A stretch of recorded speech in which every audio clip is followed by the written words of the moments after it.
Okay, so I've been asked to share what I know about playing the organ, which is not a ton, but it's something.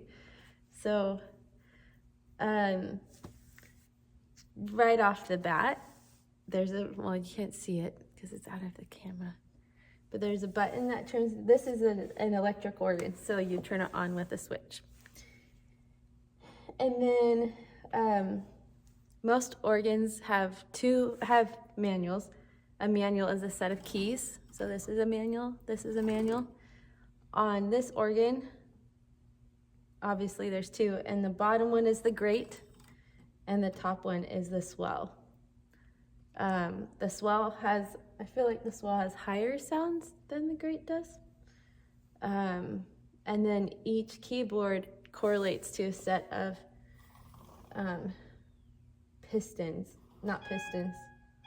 registrations, sounds up here. Oh, and there's pedals on the ground. So the pedals are right here, and then the swell is right here. So, and then the grate is right here. And then these are some extra settings down here. So if I didn't have any of these lit up, then there would be no sounds coming out of the keys. You have to have these lit up to be able to do that. So, and different buttons make different sounds. There's a technical term for the buttons, but I can't think of it right now. See, you can go really high. This one's a really low one. Oh, it's a really deep one, it's loud. On each of these you have numbers. They're in multiples of, they're in even numbers. It goes as low as 32, and then there's 16, 8, 4, and 2. And then on the fancy ones you'll have some fractions, like this one is 1 3/5. But those are feet, and they're different octaves. So like 32 is one octave, 16 is the next octave, 8 is the next octave, and so on. And so if I were to play 16, I'm gonna do it on here actually. If I were to play 16, oh, that's a swell, just kidding. It's a really low sound. If I play an 8, it's a higher sound. I'm gonna do it over here because I think the grate's a little easier to hear. So 16, maybe not. 16, 4, and then you can put all those sounds together. And I'm pushing, so there are specific sounds just that are organ sounds, and those are the principal sounds. So diapason is one, an octave is another, the 15th is another, and let's try it one at a time. So here's the diapason by itself. And then we add the octave.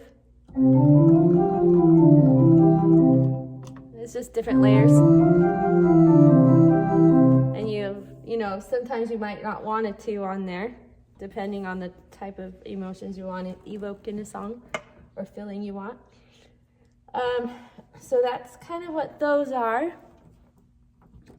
These are pistons. The pistons are my best friend because they are a preset combination of these. And to the left, you have the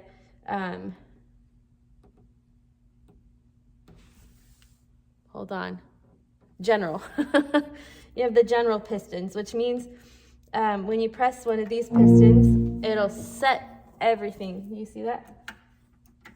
All of these have something. So you can set a combination of all of this in your generals. And so mine are all different depending on, I have this memory set. On an organ, on electric organs, there are memories. And so this one has 22 different memories, which means there's really an infinite amount of different combinations and permutations of sounds that you can have on one organ, which is kind of insane. So I have selected memory 10 as one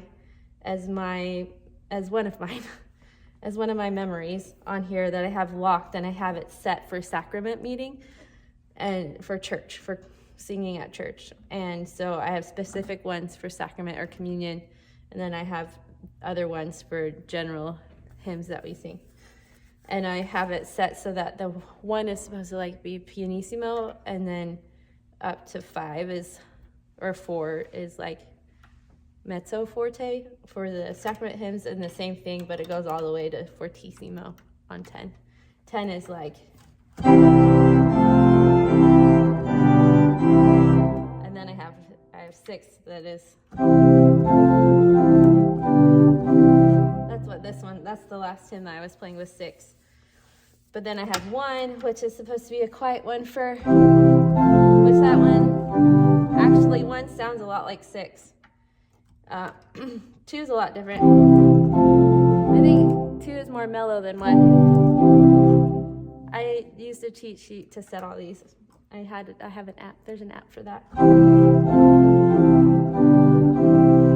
Anyways, so there's your first. I think that's probably good. Maybe for now, as far as your first crash course in organ lessons. I'll figure out what to teach next time. So thanks for joining me. Have a great evening. Bye.